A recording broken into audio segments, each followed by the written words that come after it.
테스트. 오케이. 화면 공유도 했고요. 좋습니다. 음.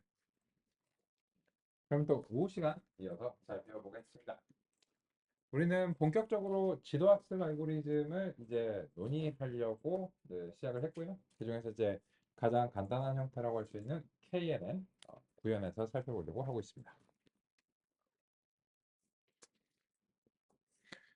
우리는 도구도 잘 마련했고, 또 이제 어떻게 서로 이제 오류를 해결할 것인가 방법도 성립했고 여러 가지 이제 했으니까 본론에 집중할 수 있는 그런 상태다라고 이제 생각합니다.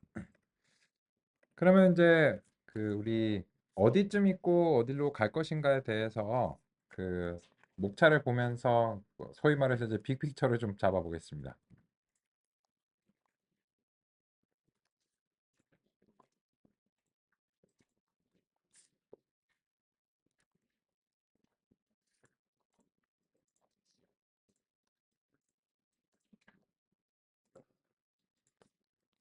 1.4절은 리뷰에 대응하고요. 그래서 이제 우리가 이제 논의하면서 필요한 경우에 간략하게 살펴보면서 이제 가고 있고, 또 이제 종종은 그냥 푹 제시되기도 합니다. 그렇고요. 우리는 이제 주로 넘파이랑 팬더스, 매트플러립 이렇게 이제 사용하고 있고요. 매트플러립은 이제 가끔씩 우리가 이제 이해를 하기 위한 용도로 이제 시각화를 위해서 보고 있습니다. 1.7절에서 이제 모형이 무엇인가 그런 점에 대해서 이야기를 하고 있고 그것을 어떻게 평가할 것인가 라고 하는 점에 기본적인 논의를 이제 살펴봤습니다. 그러고 나면 이제 그 모형을 어떠한 알고리즘으로 형성할 것인가 라고 하는 것이 우리 이제 다음 관심사이고요. 그러한 선택들과 관련해서는 2.3절에 다음과 같이 제시되어 있습니다. 그래서 이제 K 최근접 이웃으로부터 시작해서 커널 소프트 벡터 머신 그리고 이제 신경망 그리고 궁극적으로 이제 딥러닝에 이제 도달하고 싶은데 여기서 딥러닝 부분에는 우리는 이제 이번에는 도달하기가 좀 어렵습니다. 그래서 이제 요 딥러닝 과정은 제가 진행하는 무려 3개의 과정이 있습니다. 각각 5일 34시간 일주일씩 짜리 들이고요. 그렇게 얘기를 해도 신경망과 딥러닝에 대해서 다 논의를 하기가 좀 어려운 편입니다. 그래서 이제 여기에서는 이제 신경망과 딥러닝에 대한 논의는 이제 제가 진행하는 이제 다른 과정들을 통해서 소개를 드리기로 하고요. 하지만 이제 여기서 논의드리는 내용 중에서 이 선형 모형과 이제 커널 서포트 벡터 머신 이런 것들은 이제 신경망과 밀접한 연관이 있습니다.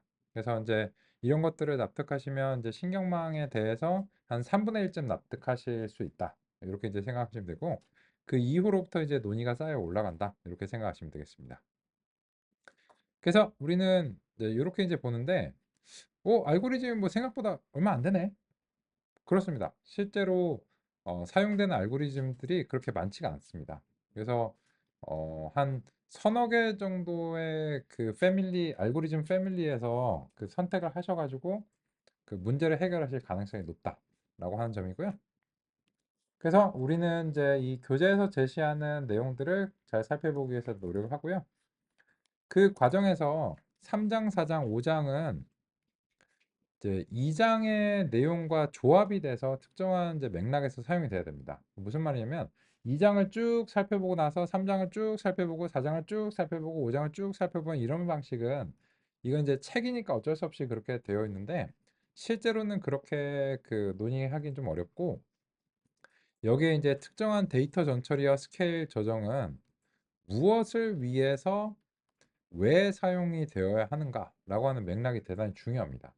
그렇기 때문에 이제 이런 것들은 특정한 알고리즘과 조합이 되어서 이런 효과가 발생하고 왜 그런 효과가 발생하는 것이구나 라고 하는 것을 이제 살펴볼 것이기 때문에 이제 2장을 며칠부터 며칠까지 뭐 오늘부터 내일까지 진행하고 뭐 3장하고 4장은 4일차, 5일차 이렇게 진행하겠다 이런 건 아니고 2장부터 6장까지가 오늘부터 금요일까지 필요에 따라서 선택이 되어서 조합되어서 제시가 될 것이다 라고 하는 점으로 상의를 드리고자 합니다.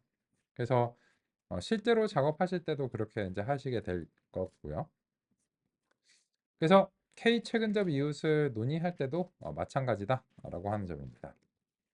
그래서 우리는 다시 그 K 최근접 이웃의 63페이지로 돌아가서 같이 이제 살펴보고자 하는데, 이제 여기서 63페이지의 서술을 간략하게 이제 보겠습니다.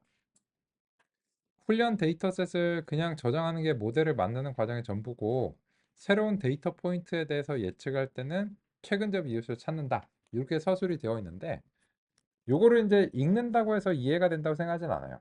왜냐면 이거는 이 교재는 일종의 지도라고 할 수 있는데, 지도를 본다고 해서 여행을 간다고 할 수는 없잖아요.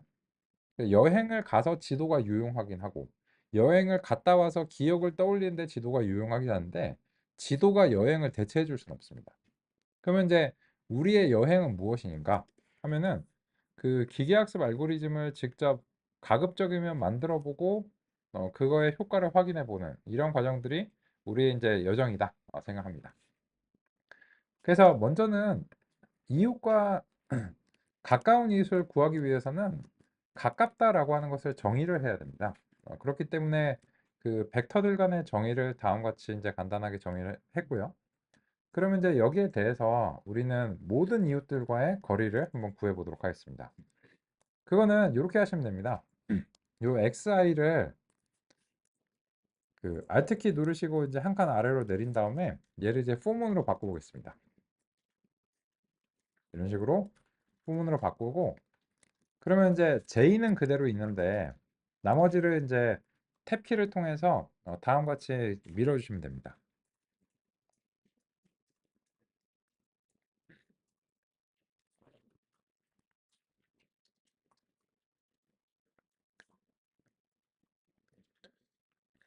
그럼 이제 각각의 이제 모든 훈련 데이터의 그 데이터 포인트들이 다음과 같이 뽑히고, xj는 xnew의 이제 데이터 포인트니까 요게 이제 알고 싶은 거죠.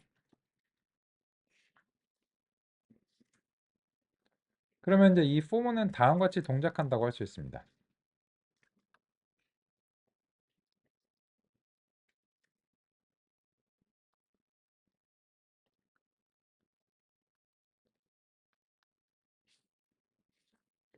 임의의 s개의 표본이 있는데요. 거기에 대해서 이제 이 포문이 해주는 거는 이렇게 하나씩 그 데이터 포인트들을 뽑아내는 겁니다. 그래서 임의의 i번째 표본을 xi라고 부르겠습니다. 그러면 이제 요 i라고 하는 것은 1부터 s 중에 이제 하나인 거죠.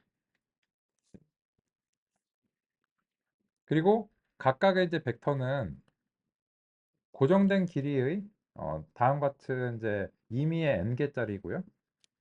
그렇기 때문에 이거의 형상은 s by n이 되어야 합니다.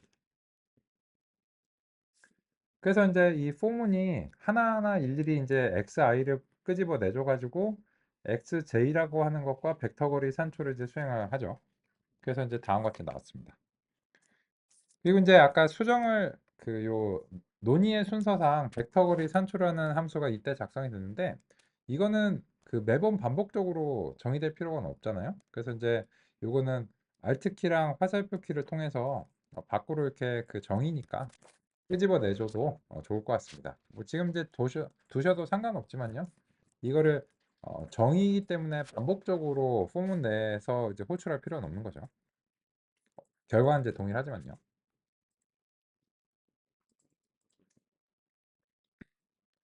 그러면 이제 보시면 이제 이 첫 번째 표본과의 거리가 2.77인데 두 번째 표본과의 거리는 0.42니까 얘가 훨씬 더 가까운 표본이죠. 그죠? 이런 식입니다. 그렇다면 우리는 이제 이거를 그 전체적으로 수집해서 누가 제일 가까운지를 알아야 됩니다. 그래서 이제 이웃과 거리라고 하는 것을 이제 목록으로 만들고요. 그리고 이제 프린트문 대신에 이 벡터 거리 산출의 결과를 이웃과의 거리에다가 추가를 하겠습니다.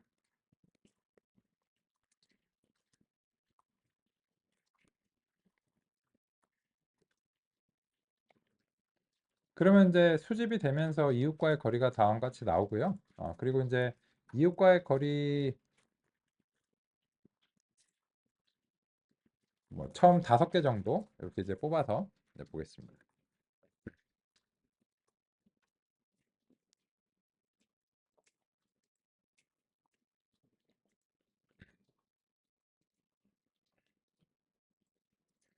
그러면 뭐 이게 그 요렇게만 보셔도 사실 상관없죠. 사실 이제 상관없는데 이 좀 번잡스럽고 하기 때문에 시리즈로 이제 만들어 가지고 소수점 한 2자리 정도까지만 이렇게 이제 하고요. 그리고 나서 이거를 이제 sort values를 통해서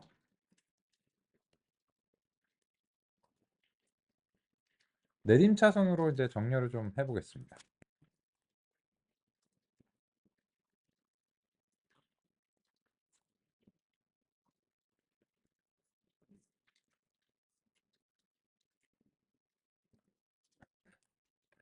자, 이거는 거리가 먼 순이 아니고 가까운 순이니까는 그거 할 필요가 없겠네요. sort values를 하면은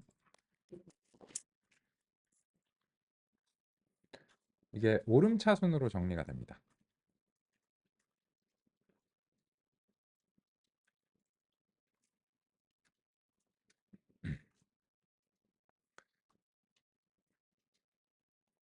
그러면 이걸 통해서 자연스럽게 알 수 있는 게 뭐냐면 가장 가까운 이웃의 색인 번호를 알 수 있습니다.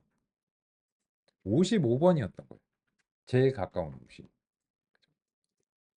그래서 실제로 그 이 제일 가까운 이웃의 이제 최근접 이웃 색인 하면은 이웃과의 거리가 최소인 것의 위치를 알기 위해서 아규먼트 빈을 쓰고 이게 55가 나와야 됩니다.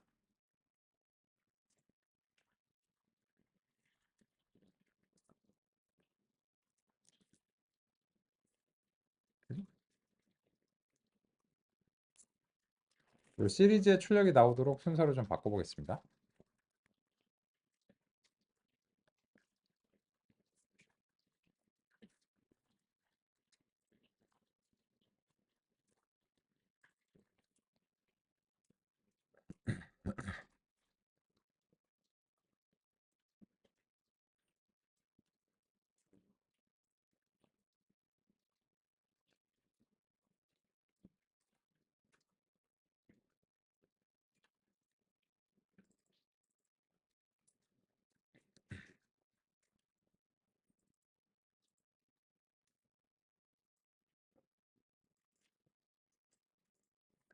그러면 진짜 둘이가 가까운가 한번 이제 확인을 이제 해보고 싶은데요. 그러면 요거를 그 우리가 여기까지 이제 해가지고 그 한번 함수로 정리를 해볼까요?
우리 이제 검색어를 쿼리라고도 하죠. 그래서 이제 궁금한 것,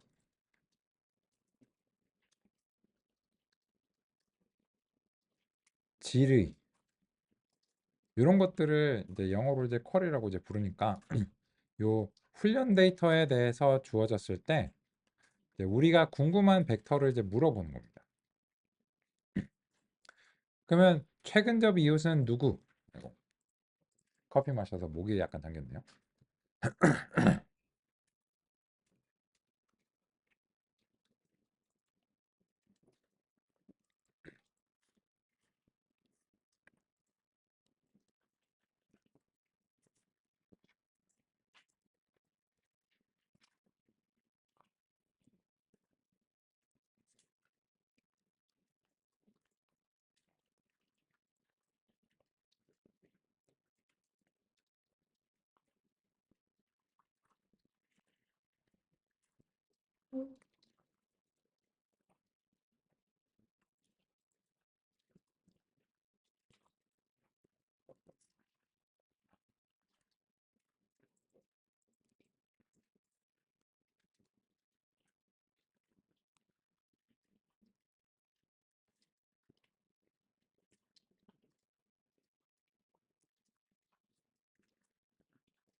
그러면 다음과 같이 KNN의 구현의 정리를 이제 완결지어 보겠습니다.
잠시 확인하고 살펴보겠습니다.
그러면 같이 한번 살펴보겠습니다.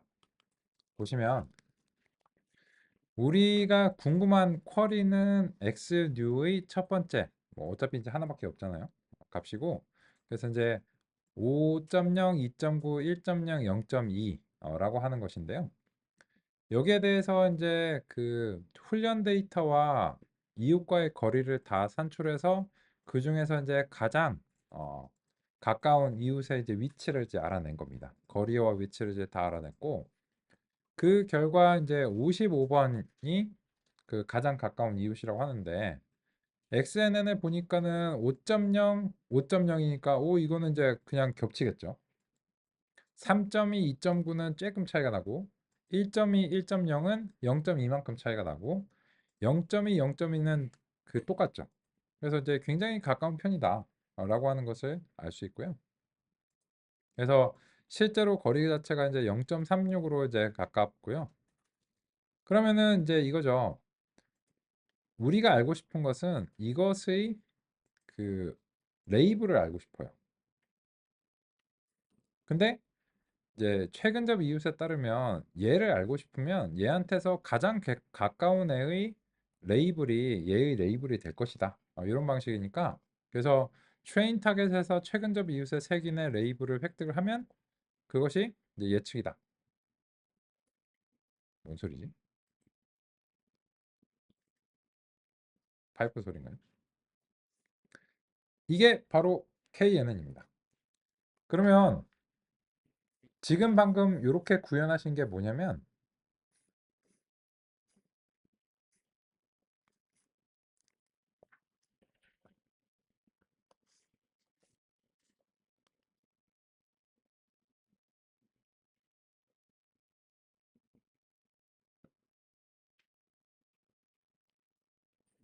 제 마이크 소리는 아닌 것 같은데요.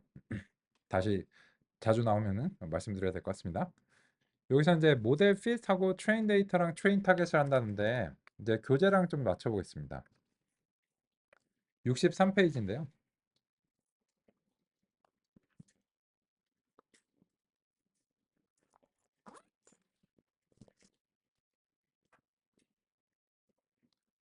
소리를 좀 녹음 같이 나옵니다.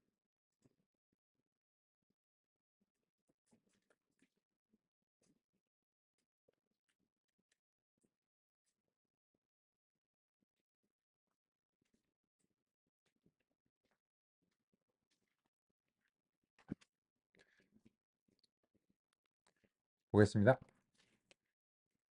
가장 간단하대요. 왜? 훈련 데이터셋을 그냥 저장하는 게 모델을 만드는 과정의 전부다. 이렇게 이제 되어 있는데 이제 구현해 보셨으니까 아는데 아시겠지만 이게 그 학습인가요?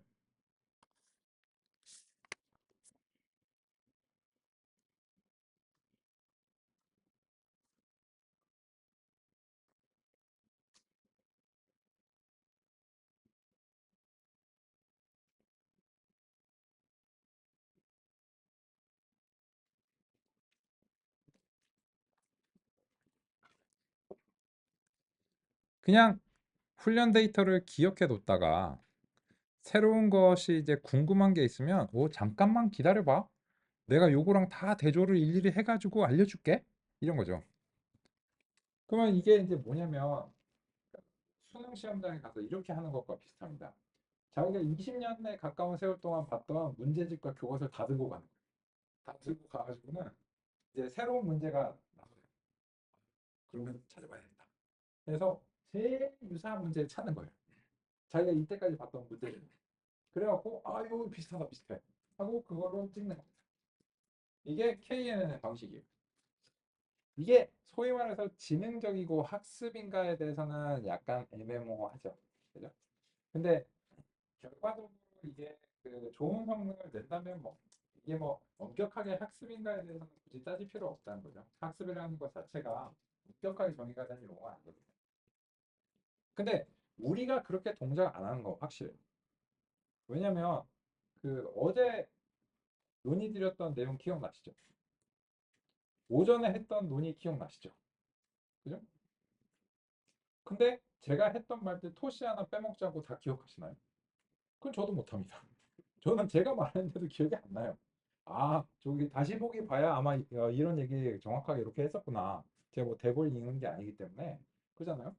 근데 우리는 새로운 문제가 맞닥뜨리면 제가 이제 이 주제에 대한 이해가 있으면 코드도 제가 그냥 뭐 대략적으로 이렇게 전개해야 된다고 생각을 하지만 이거를 제가 그 뭐 미리 작성된 게 당연히 있죠. 당연히 있는데 그걸 보고서 타이핑하는 건 아니거든요. 그냥 이제 매번 그냥 여기에 대해서 내가 이제 이런 식으로 생각을 하니까 이걸 이렇게 표현해야 되겠다. 이렇게 하는 거잖아요. 그러면 우리는 그렇게 동작을 안 하는 게 확실해. 그렇기 때문에 우리가 생각하는 학습이라고 하는 것과는 굉장한 거리가 있는 그런 이제 알고리즘입니다. 근데 다만 이제 데이터의 분포에 따라서 이런 방식이 효과적이다 하면은 그냥 쓰는 겁니다.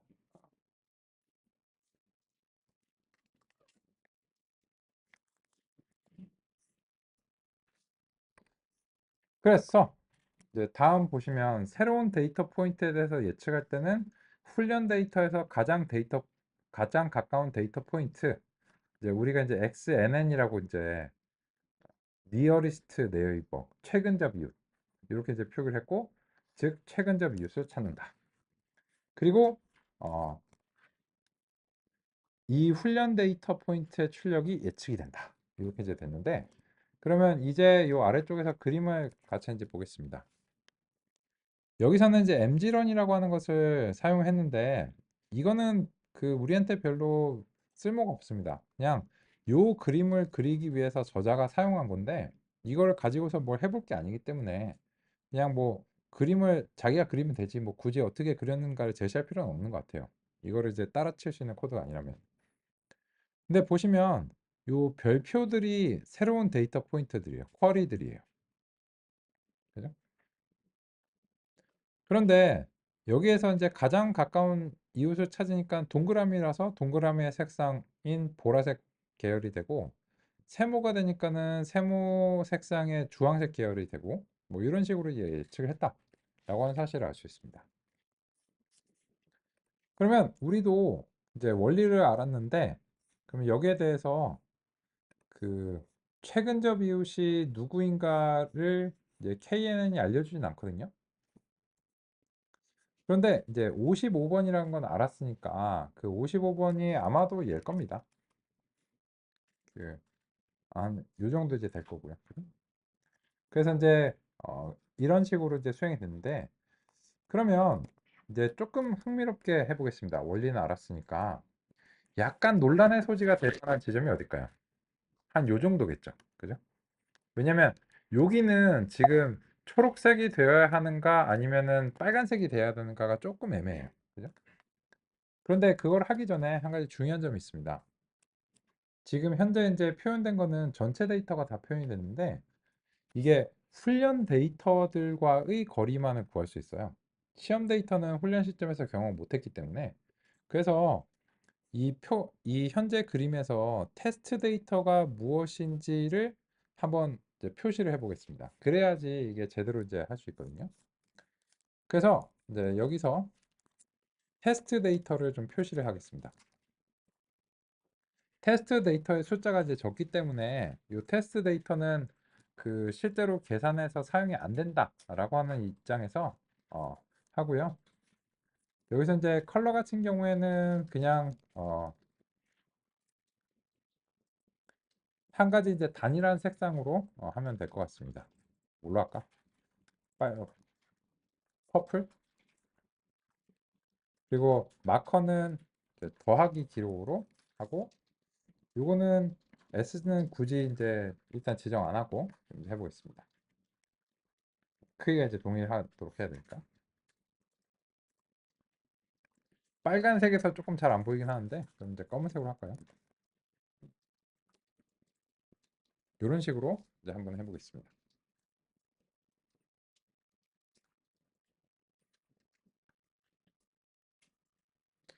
그러면 이제 거리를 구할 때 테스트 데이터들과의 거리를 구할 수는 없습니다. 그래서 이제 그 점을 이제 염두에 두셔야 되는데 요걸 이제 수행하고 나서 같이 이제 살펴보겠습니다.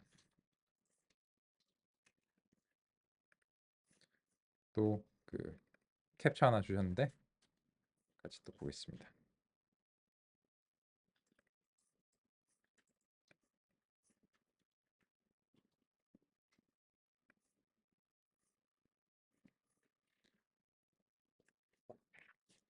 여기서 이제 캡처를 주신 이유에 대해서는 그 알 것 같네요. 그죠? 설명 안 해주셨지만 최근접 이웃이 다르다. 그죠? 그래서 이제 뭔가 잘못된 것으로 이제 생각해서 어, 그 주셨고 97이 0.0이 나왔는데 이게 딱 봐도 0.0이 아닌 게 확실하죠. 그죠? 그래서 이제 여기에 대해서 그 어딘가가 지금 좀 잘못 작성이 되신 것 같아요. 그래서 이제 거리를 산출하는 부분에서 뭔가 이제 문제가 있지 않은가라고 이제 생각이 들고 X 트레인으로 하셨고, 그죠? X 트레인 넘겨줬고, X 트레인에서 XI를 이제 뽑아냈고, 벡터 거리 산출을 잘 했고요, 그죠? 그런데 최근접 이웃의 색인이 이렇게 나왔다는 것은 이 벡터 거리 산출에서 뭔가 문제가 있었을 가능성이 있어 보이네요. 그죠? 어디 요 숨은 그림 찾기 해야 되겠네요. 뭐가 잘못됐을까요?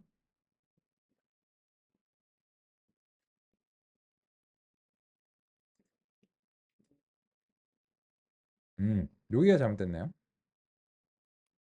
아, 이거 찾기 어렵다. 그죠? 이게 그 왜 잘못됐는가 하면은 이게 XI랑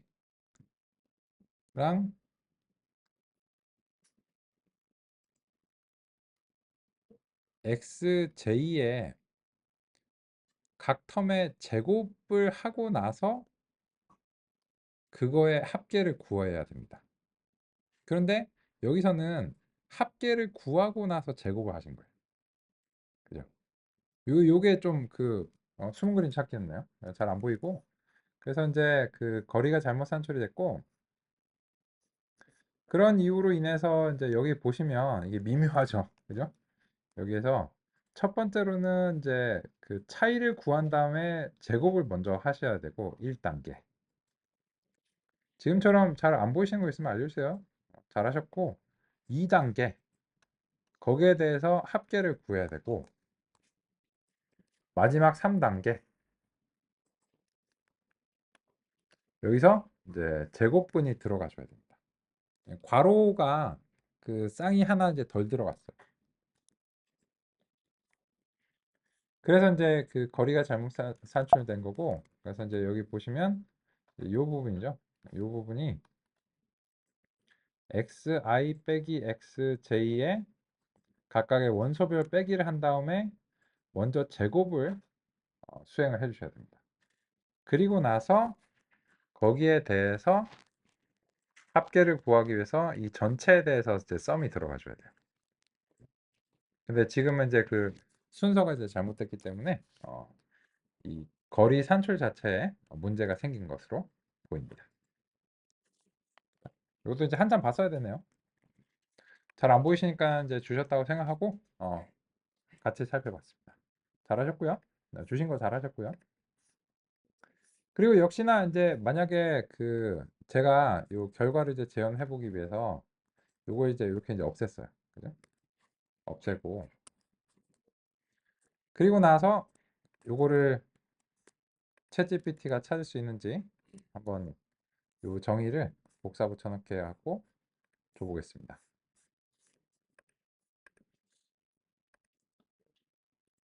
뭔가 잘못된 듯?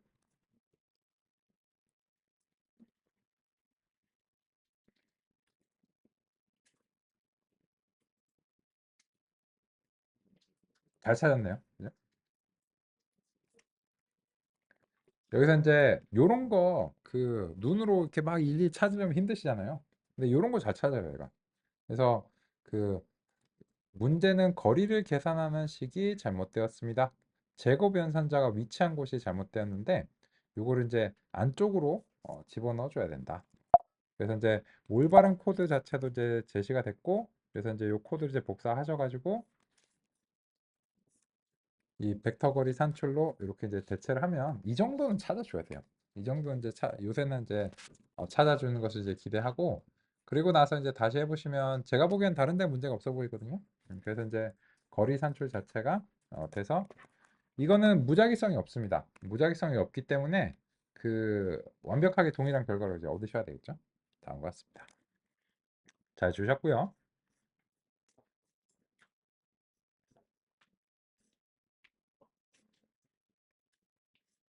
좋습니다. 그러면 이제 보겠습니다.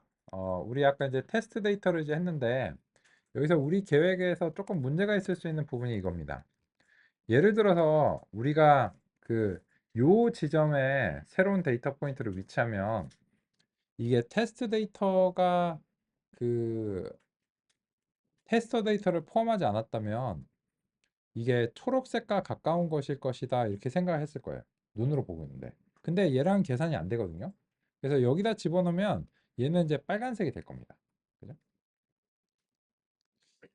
그리고 이게 그 요 부분이 어려운 부분이거든요. 상대적으로. 뭔가 이제 분포가 약간 불분명하잖아요. 근데 이런 것들이 테스트 데이터 쪽으로 가면은 상대적으로 테스트 데이터가 어려워지고 훈련 데이터가 이제 쉬워지는 겁니다. 그리고 얘는 어때요? 그러면은 흥미롭게 지금 현재 분포에서는 요쯤에다가 집어넣어 볼까요? 요쯤에 집어넣으면 원래는 빨간색이 돼야 된다고 생각하잖아요. 그런데 이 초록색 하나 때문에 얘가 초록색이 될 수도 있습니다. 그죠? 그래서 분포에 굉장히 민감하죠.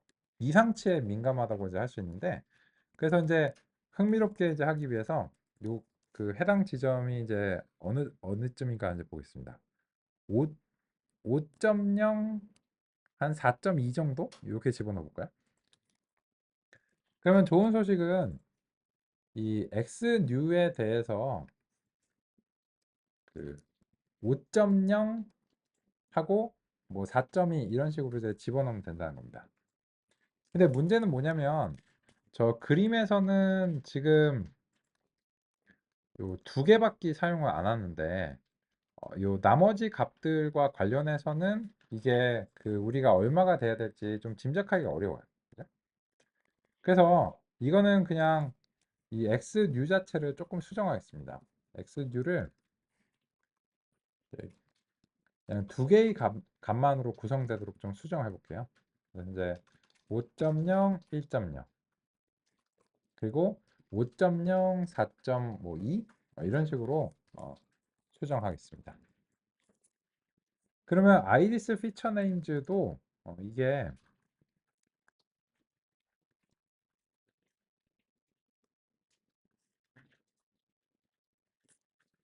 다 사용할 수는 없고요.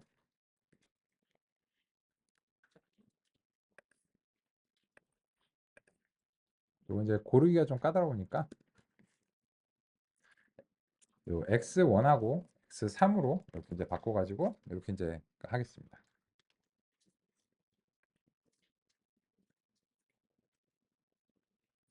그런데 이렇게 바꾸면 이제 뭐 어떤 문제가 생기냐면 요 다음에 절차를 수행할 때 이게 안 됩니다. 왜 그런가 하면 이 XNU가 2차원 두 개의 속성으로 되어 있는데 모형은 실제로 훈련할 때는 네 개의 특성으로 훈련이 됐기 때문에 이게 모양이 안 맞아서 문제가 생깁니다. 따라서 우리의 그 시각화 절차랑 차원을 맞추기 위해서 위에서도 수정을 좀 가야 됩니다. 어떤 점이냐면 학습할 때 이 트레인 데이터 자체를 그 두 개만 골라 가지고 이렇게 훈련하는 걸로 바꾸겠습니다. 그리고 나서도 실제로 이 성능이 유지가 되는지를 한번 확인해 보도록 하겠습니다. 보시면 트레인 데이터에서 X1하고 X3만을 골라서 훈련했고 테스트 데이터도 그런 이유로 인해서 X1하고 X3만 골라서 훈련했습니다. 그런데 그렇게 해도 여전히 97%의 성능을 유지하기 때문에 나머지 두 개의 가치가 크지 않다는 사실을 알 수 있어요.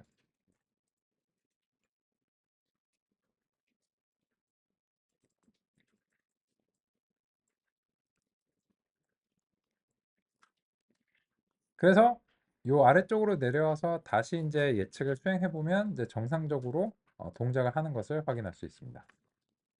그럼 보시면 이번에는 X류에 두 개가 들어왔고 첫 번째 거는 여전히 세토사로 예측하고 두 번째 거는 버지니카로 예측을 한다는 사실을 알 수 있습니다. 이 버지니카가 이제 그 세 번째거든요.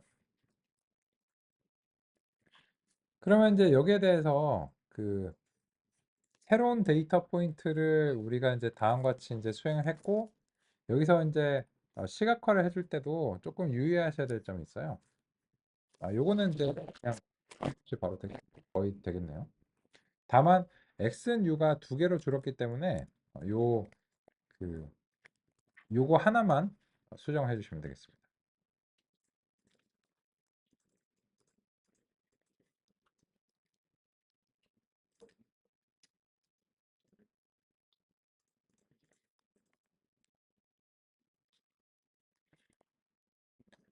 그러면 이제 보시면 이거는 지금 0번으로 예측을 했는데 얘는 우리가 기대한 대로 얼마로 예측했나요? 요 예측은 정답하고 구분하기 위해서 이렇게 모자를 씌워서 표기를 하기로 했죠. 얘를 2로 예측을 했어요. 근데 이거는 이 깊숙하게 붉은색의 영역으로 들어왔는데 훈련 데이터 포인트에 요게 하나가 포함이 되면서 얘가 그 2번으로 예측이 된 겁니다. 그죠? 근데 만약에 이제 이런 말씀을 왜 드리냐면 왜 랜덤 스테이트의 변경으로 인해서 성능의 변화가 일어날 수 있는가를 논의 드리고자 함입니다. 만약에 우리가 랜덤 스테이트를 바꿔서 요 표본이 선택되지 않도록 랜덤 스테이트를 잡았다면 어떻게 됐을까요?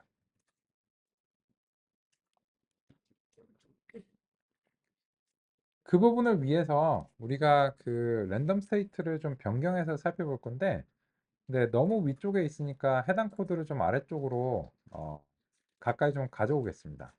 어디냐면 요 트레인 테스트 스플릿이에요.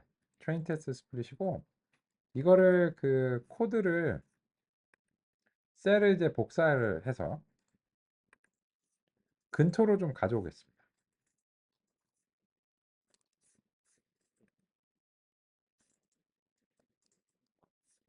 그래서 셀 붙여넣기를 하면은 아래쪽에 셀이 이제 붙여 넣어집니다. 그러면 이제 이렇게 해볼게요. 이 두 개의 셀을 서로 이제 합치겠습니다. 그래서 이제 오른쪽 클릭하시고 아래 다음 셀과 조인 이런 식으로 하시면 그 셀을 하나로 합칠 수가 있어요. 원하시는 경우에는 셀을 분리도 다시 가능합니다.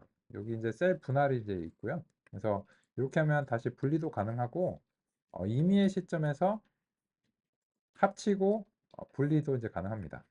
이렇게 하는 이유는 우리가 이제 랜덤 스테이트를 바꿔 가지고 그 이상치를 한번 이제 없애보려고 해요. 여기에 이제 포함이 안 되도록. 그럼 이제 요거를 없애기 위해서 랜덤 스테이트를 이제 변경해서 시도를 좀 해보겠습니다. 1로 이제 바꿔볼까요? 바로 됐죠? 네. 그러면 정리해서 말씀드리면 랜덤 스테이트 1로 바꾸면 지금 요 표본이 테스트로 가버립니다. 그러면 여기에 대해서 예측을 수행하면 얘의 최근지에 비해서는 빨간색이 되겠죠. 그죠? 그래서 이 하나의 셀에서 정리를 해보도록 하겠습니다. 그러면 KNN을 바로 여기서 이제 훈련을 시켜버릴게요.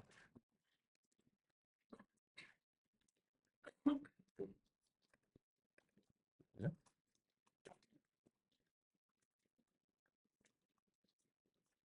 그리고 X뉴에 대한 선언 자체도 이쪽으로 끌고 오겠습니다. 그리고 뭘로 예측을 했는지 다음과 같이 하나의 셀에서 합쳐보기로 하겠습니다.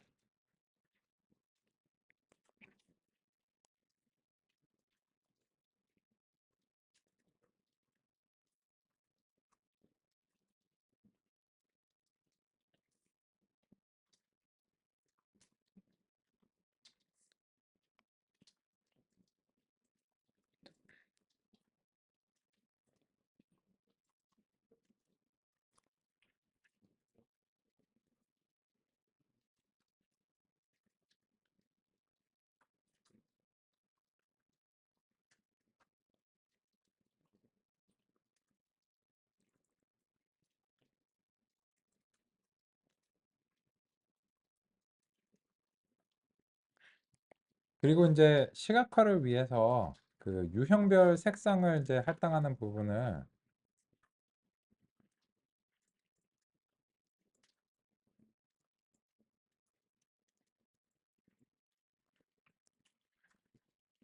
레이블즈를 이제 그 해서 요 레이블에 대해서 유형별 색상을 이제 다음과 같이 이제 고를 수 있도록 하겠습니다.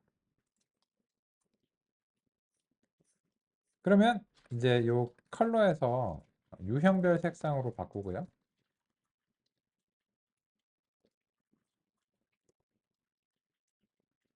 예측으로 이제 바꾸고 이 아이리스 타겟 같은 경우에도 유형별 색상으로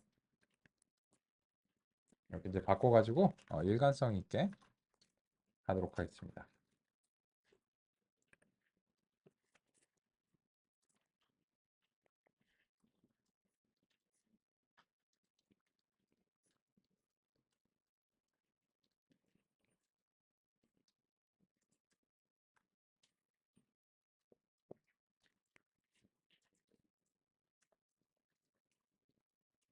요 부분은 레이블이 0번, 1번, 2번 세 가지 중에 하나인 경우를 가정하고 있고요. 그런 경우에 0번이면 빨간색, 1번이면 초록색, 2번이면 파란색으로 색상을 이제 획득하는 그런 간단한 함수입니다. 그래서 아이리스 타겟 자체를 넘기면 얘가 이제 0번하고 1번에 따라서 유형별 색상들이 이제 나오고 그에 따라서 이제 색상이 이제 칠해지는 거고요. 그래서 이제 유형별 색상 아웃풋을 이제 넘기면 이제 X 뉴에 대한 이제 예측이죠.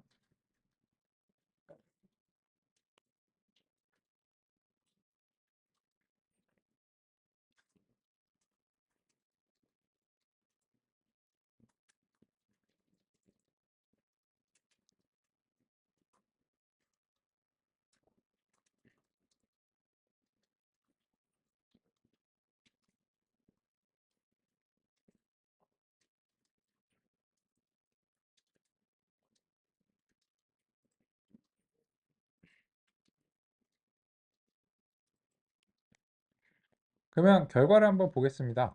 보시면 또 이제 이렇게 하니까는 제가 잘 안 보이니까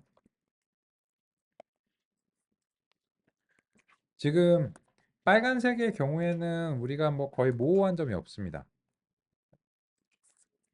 그래서 여기 X뉴의 이제 첫 번째죠.